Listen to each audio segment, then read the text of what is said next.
Welcome back to our channel. In today's video, we are going to show you how to change company here in Salesforce. Let's begin. Now, the first thing that you need to do is to log in using your credentials.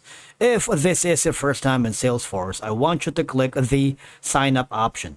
And from here, just follow the on-screen instructions and you're good to go.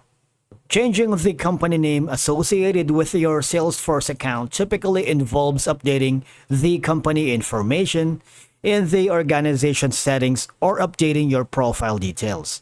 Now, once you are logged into your account, I want you to hover to the upper right corner where you can see the gear icon and click the setup.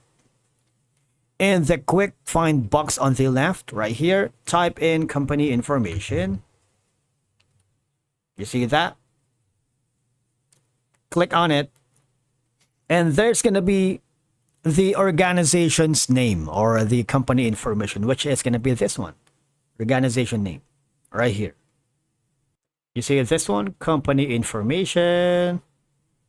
All I have to do is click this option that says edit. All right.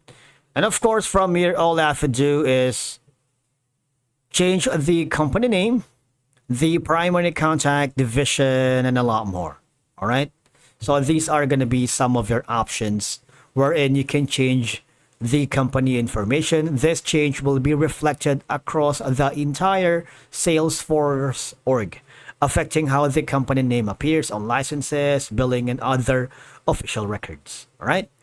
If you want to update the company information on your personal Salesforce profile or on Trailhead, you need to follow these steps. Again, it's the same thing. Like, go to the profile, click on your profile, and do that thing again.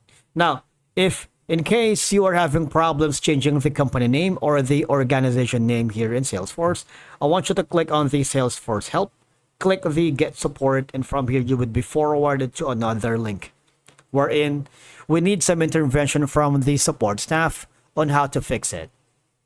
Because sometimes the company name does not appear on your profile, so there could be a bug or the site is down. So we need to change the company name associated with your account or the Salesforce community profile and not the organization's company name. By doing so, we need to create a case, and one of the support staff will give you insights and troubleshooting steps by creating a case. Submit your case here, type in your concern. There's going to be like a subject or topic. Type a description. If you have a screenshot of the error, that would be great for them to be able to fix it. Thank you so much for watching, and we will see you again in the next one.